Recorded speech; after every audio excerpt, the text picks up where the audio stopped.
farther away from the river, and it was presumably safe. So many people moved there and continue to move there within 40 years. So she's like, however, it proved not to be effective in May 2014 because it got severely damaged as well. So some construction solutions as mitigation efforts. I don't have a good picture of houses on steel pilings. John will show you some good images. This is a picture I took when I was in Berlin in March 2015. This is in Old Town, I believe, and this is the house on steel pilings. So now, after the flood in May 2014, the steel pilings were, they raised them even higher. So, and that's supposed to, this is a kind of hope, like mitigation hope for the next floods, that the houses will remain dry. This house, however, got damaged during the flood because it went off its foundation, so, and the pilings made a hole in the floor. So when we do things like that, this kind of mitigation, we also need to make sure we calculate it accurately so it doesn't cause additional damage to the infrastructure. See what you said? Mitigation is not, mitigation efforts in Alaska is not as proactive as in Yakutia, so people have to mostly rely for disaster response and recovery. And here I would like to tell you a little bit about disaster response and recovery in Galena.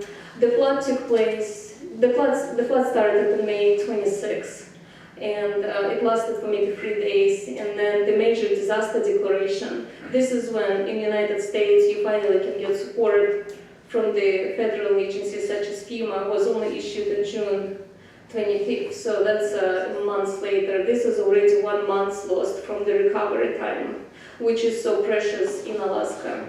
So, but the disaster declaration basically provided additional funding and personnel from the federal entities. So we have state agencies and federal agencies and local administration, tribal administration, faith-based organizations, and various NGOs such as Red Cross working together. And it seems like that should be sufficient help, but in reality, it's very, very complicated because all those people and all those agencies have different rules and regulations which are not very easy to change during the disaster. So there is a lot of kind of tension and communication mishaps. And John and Jenny will talk a little bit more about that in their presentations. But this is the problem which we face in Alaska on a regular basis when it comes to disaster response and recovery, especially when we have federal assistance as well.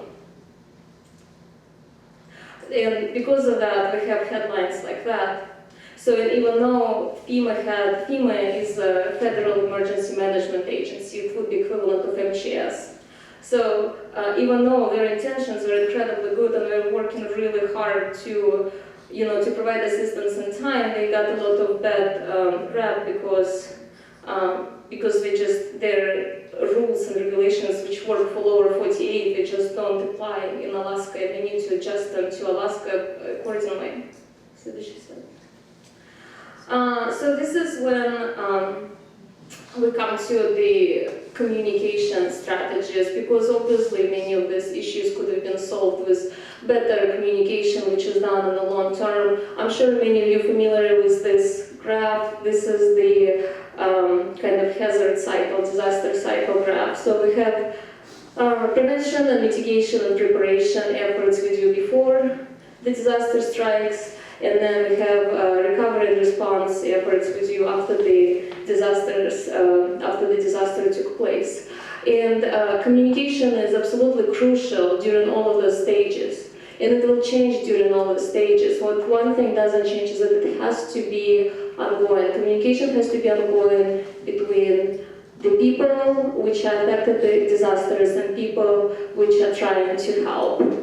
So this is like, because just arriving at the site during a disaster and trying to tell people what to do without knowing their culture, their history would not work. So what I learned from the initial literature review is that in order to be successful during disasters, communication has to be really an interactive exchange of information, knowledge, and opinions between those responsible for managing hazards and those who may be affected by hazardous events.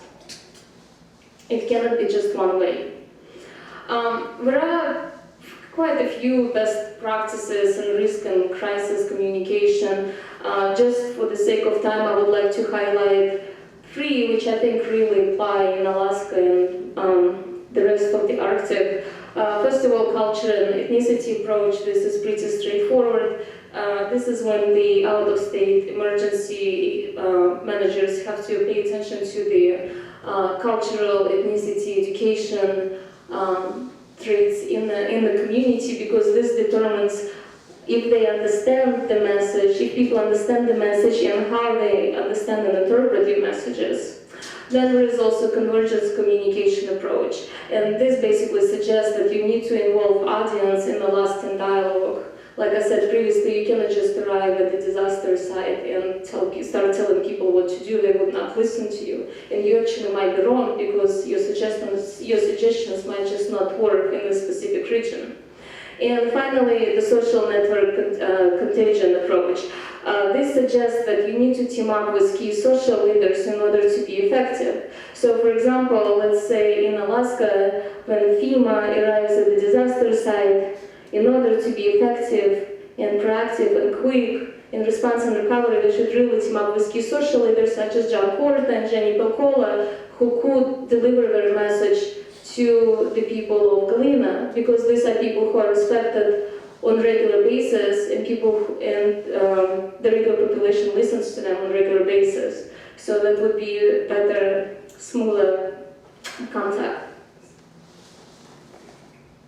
So to sum it up, so communication, to succeed in disaster response, communication has to be two-way, and it has to take into account cultural, ethnic, and socioeconomic features of all stakeholders. So we've been in Sakha Republic for over a week now, and we've met many different people from federal and republic agencies, and of course also people in Yedice and Namsky region, those people who actually lived through the floods. And we learned quite a few things. The first thing we learned is that this is obviously a big problem here as well. The stories we heard and the pictures we've seen are devastating, and we can definitely relate to them.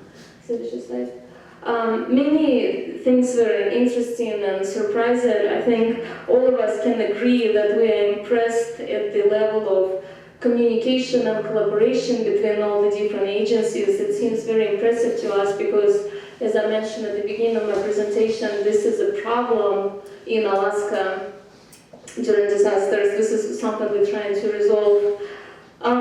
We were also surprised, or maybe I shouldn't say we, me. I was also surprised at how proactive federal and state agencies are here with mitigation strategies. We definitely don't have that. We don't have any mitigation really, except for maybe protective levies and relocation. But here people are very proactive. What I'm not sure, and I still want to see if it's really effective though. What seems to be effective in the communities which we visited is the levies. Levies seems to really make the trick, even though we've been up only for 3-4 years, so I guess it's not really enough time to say, but that seems to really work for the communities. And I can tell that the local preparedness improved a lot from the flood in 2010, because it seems that it caught people by surprise and a lot of damage was done to the livestock and property. And what we've heard so far is that now people are definitely way more prepared and way more proactive when it comes to floods. So, just even on local level and personal level. I have still many questions, just some of the main ones I outlined here. I'm really interested to learn if there are any long-term plans to reduce the risk on local, which is community level, so republic and federal level, and also the role of local and traditional knowledge in spring flood mitigation, preparedness and response, because this is something we start to pay a lot of attention to in Alaska right now, and I think it can really benefit us quite a bit, but I did not really hear anything about this here while we were in Yakutia, so I'm interested to see if there is any kind of research collaboration going on in that. And I'm also interested to know the role of the media in flood risk preparedness and response, and overall how the information about the potential flood risk is passed from different agencies, like where does it come from originally, is it Roshydromet, is it MCS, and how does it finally get to the population at risk. And this is all I have for you today, so thank you very much. Any questions?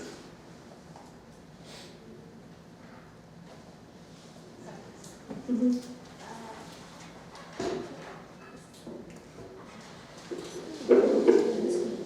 I have a question, but do I need to answer it in English or Russian? It's up to you. Okay. Я выросла в Ботнамском улусе, как раз таки, про который вы рассказываете, но в другой деревне. Mm-hmm. И вот подготовка к наводнениям идет каждый год, и начиная после наводнения 98 года, который был сильнейшим, вот именно принимались очень многие такие нормативные акты и правила, которые должны были все соблюдать для того, чтобы предотвратить наиболее худшие последствия от наводнений. И вот после, наверное, если я не ошибаюсь, наверное, с 98 года, когда было сильнейшее наводнение, которое я помню за свою жизнь. Какой это поселок? Я вообще не из Ейцев и не из Графского берега, где больше всего наводнений, я из Катарыкского наслега. Катарыкский наслег? Катарыкский, да. Но этот наслег, он находится подальше от реки, поэтому мы от наводнений пострадали только в 98-м и 2010 или 2015 году. В 15 году разве было наводнение? Много? В прошлом году? 15 год это это? Нет, я говорю, в 2010 году, когда нас еще затопили, и в 98 году, когда было самое сильнейшее Аммосово наводнение, или в 96-й, 98-й, да. И после, наверное, этих очень много актов принималось, которые именно осуществляли финансовую поддержку для людей, которые пострадали от наводнений. Принимаются ли в Аляске такие меры по предотвращению, по последующему государственная поддержка оказывается ли людям, которые потерпели в каком, то есть финансовое в плане, чтобы перестроить их дома, перестроить, да. Потому что у нас после того, как эта поддержка начала оказываться, люди, не знаю, как в Кидейцах, но в Графском береге, это после Намцев деревня. Мы там были вчера. Да, там люди, которые жили непосредственно ближе к реке, они уже переселили свои дома, и то есть возле реки уже никто не живет, насколько я знаю. То есть они переселились просто дальше? Да, дальше от реки, потому что они все фермеры, им нужно, то есть свой скот, свои огород спасать, поэтому они просто на те финансы, которые были выделены им государством, переселились подальше от реки. И А это, вы не знаете, финансовая поддержка на федеральном уровне или на уровне республики?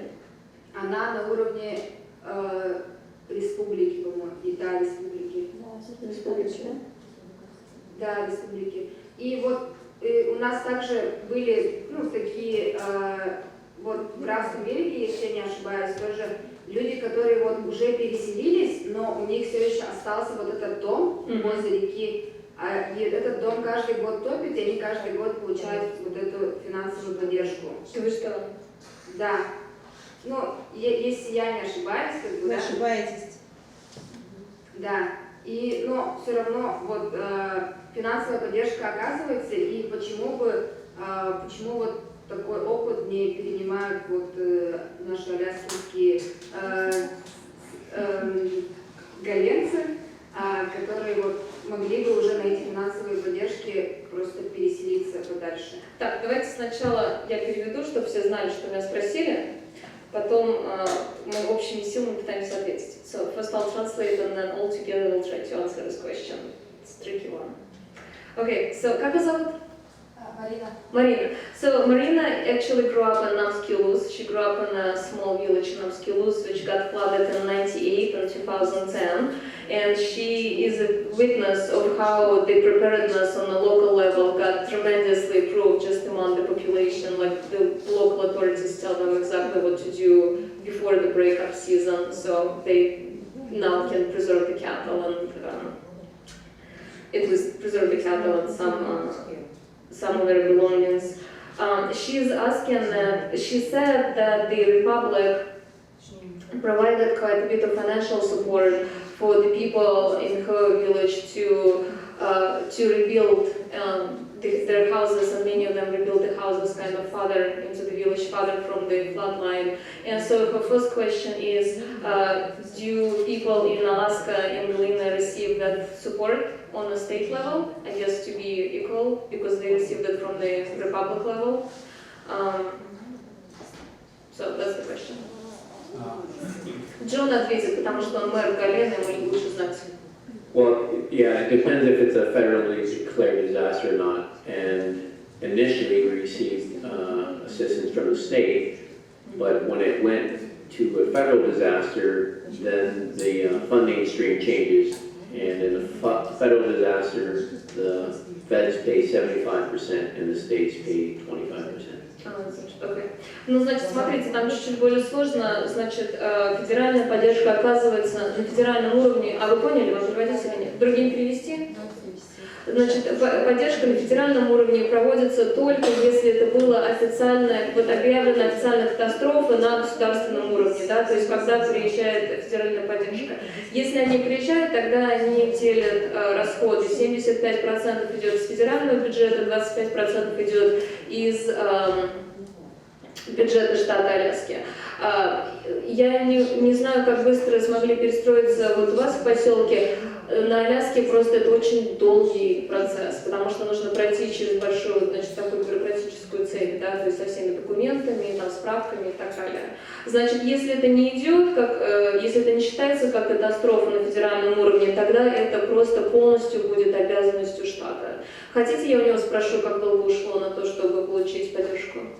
Нет, все равно у нас тоже бюрократии хватает. Bureaucracy is a big problem when it comes to the bureaucracy is a big problem when it comes to timely financial reimbursement. Yeah, and I also have a question, like, do people in Galena, do they have some farms there, some cattle or?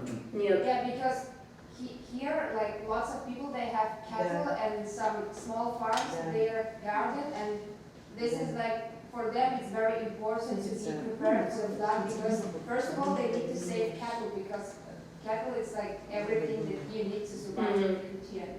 And for them it's like the prevention of the disaster is first of all to save the cattle and move it as farther from the river coast as you can. That's why people, they move their houses, even this financial support from the government isn't enough. They make their money as well because they need to save their farming staff. We don't have cattle in Galena, in Alaska. That's not, yeah. That's very interesting difference between the two sides. Any more questions? Вопросы еще есть? Какие еще средства существуют помимо построения дам и возведения этих жилищ? На данный момент, да. So the question is, what other mitigation efforts do we have in Alaska besides the levees and the stilts, raising houses on stilts? Relocation, перенаселение. Больше ничего не практикуется вообще, то есть даже не пробуется, потому что не было нигде записи, если что-то было эффективно или нет. Поэтому еще какие превентативные меры могут быть, это только перенаселение и все. А еще we have kind of a thing that when this the ice stand somewhere, how you call it, Ice jam? Yeah, ice jam happened. Here we have some kind of bombing of the ice. Do you use that as well? Нет. Нет, и раньше, yes, before it was practiced in Alaska, not anymore. Again, because we don't have any we cannot prove if it's effective or not. Why don't they use Columbia? Потому что у нас нету подтверждения, что это эффективно или нет, и экологические последствия после таких работ, они не оправдываются, и также затраты финансовые. Если нет подтверждения, что это эффективно, то финансовые затраты получаются бесполезные. А как То есть, грубо говоря, дешевле затопить 500 домов, чем потратить бомбы?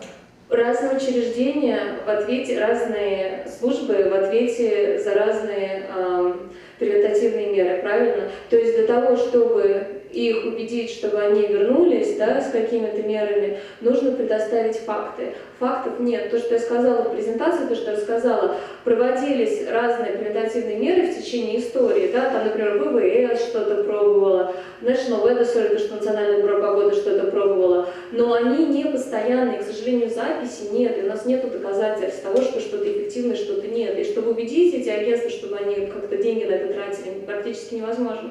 So I explained that there is no record of any kind, there is no proof that those measures work, so there is no... То есть вы знаете, в каком месте затор? Да, Если we know... происходит затор, и Да. вы не можете собрать статистику, доказать, что выгоднее бомбить.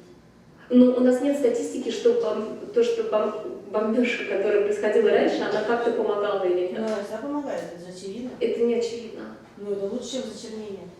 Ну, Как еще бороться с это не затором? очевидно. So I did tell that we do have like infamous choke points which we know about. I believe the bombing. I mean, Jesse, maybe you know I think it's environmentally they don't bomb. No, I don't know if it's because they don't know. It's illegal. I said that it's illegal. environmentally very It's more very important bad. than living of people. The environmental, it's not the first problem. The first problem. Да, Марина. Not the fish. Yeah, fish. And also here, like, we follow the river from when it started to move, and like it's if something going on before this, for example, Ideyski step, if like a week before in some village down to the river, like more southern than in Ideyce, happened this ice jam. So people in Ideyce, they already know that in 1 week something like that will happen in their village as well. So that's why people know like before, and they start to collect their stuff or something like that. And they have some. So this is also. I want to say that like this kind of satellite or airplane. Imagery of the whole river from the very south side until the very north side. It's very useful because people, they know what's happening to the river, like, and what they should expect of that. Ну, Марина сказала про то, что ведутся хорошие наблюдения во время всего ледохода, и также люди, конечно же, понимают, что если, значит, затор там вверху по течению, то они могут быть следующим. I just translated, как Глава читает. У нас тоже такое есть, Эд про это расскажет, Эд этим занимается. We do have good monitoring of a breakup, which Ed will tell you about. He's up next, so you guys up for a treat. This is very interesting presentation. But they do use aircrafts to monitor the breakup flood, and we use satellite images, and yeah. So he will share his presentation on that. Kaya, I know a little bit about why they don't bomb there. Because that's where my fish come from. When the Army, the Air Force was there, when Galena flooded, they took it upon themselves to try to save the base, so they went ahead and did it on their own, I think. That's from what I gathered. What did they do? When they tried to save the base, what was the last part you said? The Air Force, I think. Yeah, the last part of They took it upon themselves to go in and bomb, and then they were destroying everything, like they bombed, and then they next day or so there'd be a bunch of fish all over. So they were destroying That's after 71, the flood itself. No, that was way before. Way before, yeah. Ну вот смотрите, значит, Дженни, она, значит, пожилой житель города Галена, то есть она многое что помнит. Значит, когда были заторы раньше, когда там еще присутствовала база ВВС, они во время заторов очень сильно пытались спасти свою базу, и поэтому они, значит, начали бомбить. И опять-таки, зато наводнения происходили, и при этом очень-очень большой шел урон рыбе, экологии и так далее. То есть они не видели результатов, потому что топило все равно, и при этом шел большой урон. Надо правильно бомбить. И сам затор, а перед затором. Да? Там же тоже целая наука. We don't know how to bomb properly. Целая наука. А затор? Где? Простите, вот ваш, по-моему, есть опыт, да, вот в этом вопросе? Ну, к сожалению, не у меня тут по заторам лучше. Но у нас... Потому что, если я не ошибаюсь, еще вот в местах, где всегда образуется затор, они, по-моему, до этого не бомбили, а резали лед. Да, вот это нам, кстати, очень интересно. Тут я не специалист такой, но просто доказано, где лучше бомбить, тоже проводили. Перед, там целый... Да, сейчас, по-моему, А не сейчас бомбят, а режут. И режут, и бомбят, где надо. Но у них сам затор. Да. Это да, есть такое. I mean that here also we have some kind of experience with the cutting the ice before the flood is coming. Это МЧС. Yeah, so this kind of Russian FEMA is also doing that stuff. They, before flood is moving, they just cut the ice in the places where the ice jams used to happen. So when the river will move, the ice is already have been cut, and so it like prevent the ice jam as well. Yeah, that's a very interesting mitigation strategy. I don't think we've ever tried it in Alaska. At least I've never seen a record of that. But I'm not sure, like, do they do that in like in a whole river? But I'm sure that they do it in Choke points. in this протока. Да. So I think to save the time, we should have Ed up next with his presentation. I would like to add one thing. So I helped Ed with his translations very early in the morning, so if anything looks goofy, it's on me. Я помогла Эду перевести несколько слайдов на русский язык в 2 часа утра, поэтому если там что-то не так написано, это не его вина, это моя.